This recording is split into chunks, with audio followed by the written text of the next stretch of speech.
ओम.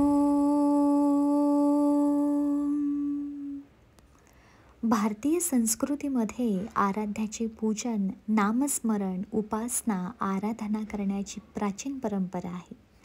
यासाठी मंत्र, स्तोत्र यांचे पठण केले जाते. बहुतांश मंत्राची सुरुवात ही ओमने केली जाते. मंत्राच्या बाबतीत बोलायचे झाले तर तो जेवढा लघु आणि सूक्ष्म असतो तितकाच म्हणायला सोपा आणि अधिक ताकदीचा असतो असे सांगितले जाते. मंत्र छोटा असल्यामुळे म्हणताना मनाची एकाग्रता वाढते आणि मंत्र जास्त परिणामकारक होतो. हा प्रवास जडकडून सूक्ष्मतेकडे जाणारा असतो.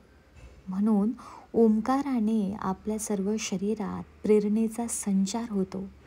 असे म्हटले जाते की विश्वाची उत्पत्ती करण्यासाठी ब्रह्मदेवांनी 12 वर्षे ओंकार करून तपश्चर्या केली. ब्रह्मदेवांची 12 वर्ष म्हणजे पृथ्वीची 37,32,480 कोटी वर्ष असल्याचे सांगितले जाते. ओम किंवा प्रणव हे सगळ्या मंत्राचे पहिले बीज अक्षर आहे. हे बीजाक्षर सगळ्या बीजमंत्राचा शिरोमणी आहे असे मानले जाते. एका ओम अक्षरामध्ये 3 अक्षरांचा समावेश होतो. अ, उ आणि म ही अक्षरे ब्रह्मा, विष्णू आणि महेश यांचे प्रतीक मानले गेले आहेत. म्हणूनच कोणत्याही मंत्राच्या आधी ओंकार लावला तर त्या मंत्राची शक्ती कितीतरी पटीने वाढते असे सांगितले जाते.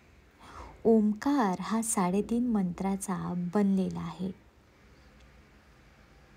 श्रीकृष्णाने सांगितलेल्या भगवद्गीतेनुसार ओम उच्चारणाऱ्या व्यक्तीला पुण्यप्राप्ती होते.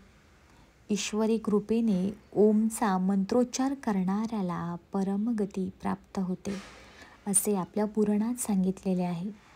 कोणत्याही मंत्रोच्चारापूर्वी ओंकार लावल्याने तपस्वी किंवा योगी मुनींच्या ज्ञानाची शक्ती त्या मंत्रापाठी भक्कमपणे उभी राहते असे कठोपनिषदात सांगितले आहे.